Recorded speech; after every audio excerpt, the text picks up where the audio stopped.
everyone. I'm rich, Lee deserving of that applause. I'm also extremely modest, despite being a 5'7" specimen of a man who's already achieved incredibly high levels in his life. If the high levels you're referring to are in relation to my BMI.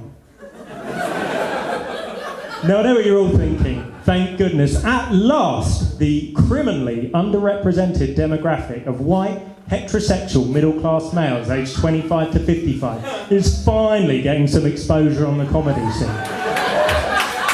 So, clearly, I'm an innovative breath of fresh air. So please just bear in mind, if anything I'm saying tonight you don't find particularly funny, it's not because I'm absolutely awful at this. It's not. It's because, unbeknownst to you, you're simply not used to hearing the perspective and point of view of someone like me. So what you're actually experiencing is culture shock. You massive racists. So the holiday season's upon us. The last Christmas, presumably, before the Brexit doomsday happens, meaning this time next year, instead of gifts, we'll probably all be reduced to just exchanging handfuls of soil and broken glass. That's all I have left. I sort of call it the holiday season was a bit of a liberty, actually, as for the majority of us, we get about 3 days off at best. It's not really a season, is it? You know, you don't see 3 leaves come off a tree and go, oh, autumn was nice. Doesn't really matter, though, because December in the UK is the worst time to have holiday. Like, the weather's awful, it's freezing cold, and everyone's really ill. Like, there's a lady in my office, Monica, we'll call her. She's already got her lingering winter cold that she's had since about mid-October 2015. And she's contagious, giving it to blooming everyone else. It's like sitting next to a rod of enriched uranium. Some of my co-workers are getting so sick, their hair and teeth have started to fall out.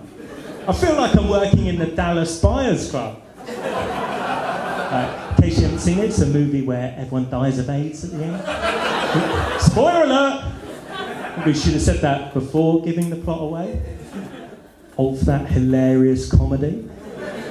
Saved it.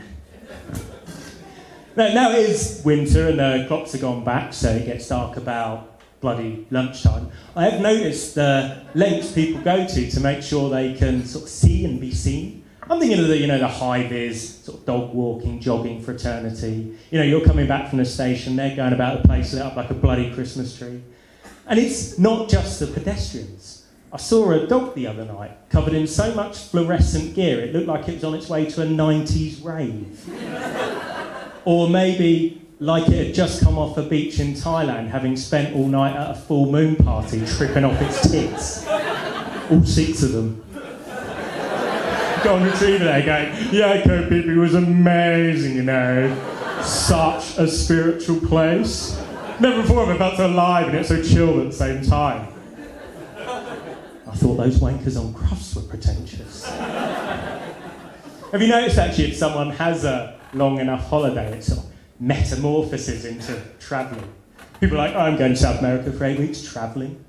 No, I think you'll find that what you're doing is just having a bloody long holiday. You greedy smug bastard.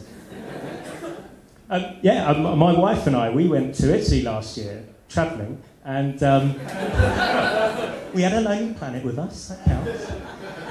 And she said to me the other day, she said, do you know, I've only ever been to Italy twice. Once when I went with you, and once in my mum's tummy. Okay, well, that's once then. You know and I know that doesn't really count, but she is 6 months pregnant herself, and I didn't want to upset her, so I said, oh, really? That's nice. And you know, funny enough, I've actually only ever been to Greece twice. Once, when I went with you on our honeymoon, and once in my dad's bollocks.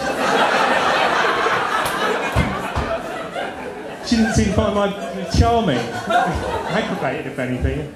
So I have to cut her a bit of slack in her condition. She's coped very well since being in the family way, with the exception of the fact that she's developed a stutter. And if there's one thing I can't stand, it's... pregnant pauses. Now that is a proper joke, though.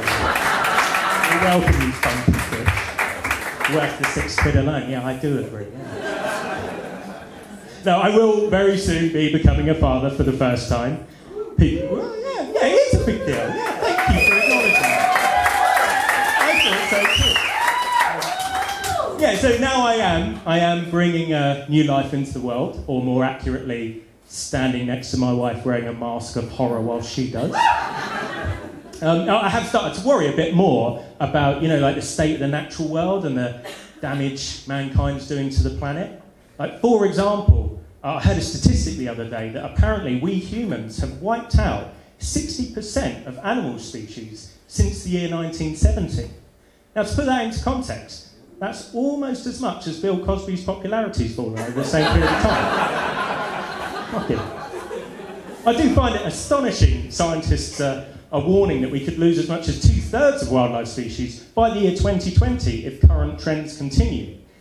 They do also say that, sadly, that might just be a price we have to be willing to pay if we're to fully eradicate the planet of Piers Morgan. He's from the species of moon-faced twat. Oh, sapien. So Dave Attenborough's Blue Planet documentary has drawn attention to the crisis of pollution in our seas. And you probably heard the statistic that it's estimated by the year 2050 there'll be more plastic than fish in our oceans. That is, of course, principally down to the fact that by that time, due to sea level rise, most of the Kardashian family will be submerged underwater. Face down, hopefully. Right, ladies and gentlemen, that's about all from me. I think I better go and get myself a beer, or maybe even two. After all, this dad bod's not going to let itself go. Hi. Hi, Rich. How are you? I'm good, thank you. Hello. So, you've just done your first gig. How are you feeling? Yeah, I feel amazing. It was great. I've had, lots of nice things being said to me since I've come out. So, yeah, really happy with how it went. Really pleased I did the course. It was great. So, you'd actually always fancied doing stand-up, hadn't you? Yeah, secretly, yeah, I had done, So, yeah, honestly, now I've dipped my toe in the water. I think I might just have a full-on swim. I don't think that's the saying, but it is now. But, it is now. Yeah. So, yeah, it was great. I did sort of always think I'd quite like to try it for a few years now. I'm really pleased I have done. Yeah. And what do you think that stopped you doing it earlier? Not being laughed off stage, if that makes sense. Just people thinking. So, what stopped you doing this kind of comedy course earlier? Yeah, just that I didn't think. I don't know, really. I don't know, just sort of doing like a sensible career job and all that sort of thing. And you think that's probably what I'm going to have to do now. I've got a massive mortgage, which is probably still true, but at least I can sort of do this as a hobby if nothing else. So yeah, I think it's just I don't know, really, just sort of summoning up the courage to actually do it. So what would you say was a key takeaway to get you to this point with a 8-week course? What things did you get out of it that made you confident enough to have the gig that you just had? Well, I think in terms of doing the course, like, it's really good, all the sort of way of structuring kind of writing, and actually for me it's all about just the fact it gave me a purpose to actually try and write some stuff, and the fact that there's obviously every week you're going to come and not just do some theory but actually do some practical where you present or perform what you've come up with. That sort of, for me, legitimised the whole having a go in the first place. I think, without that, I maybe might have at some point got enough self-efficacy to sit down and write some stuff, and then I would have just gone, right, well, I'll put that in a drawer, never to be seen again. Whereas at least this way I started to sort of try some stuff, and then if that's well received in the class and what have you, you sort of think, oh, right, it sort of snowballs. And brilliant. And so it's a process, isn't it? And do you think you will go on and do more stand-up? Yeah. Tell us, Rich. Yeah, all right, yeah, I do. I'm going to set myself a New Year's resolution to definitely do.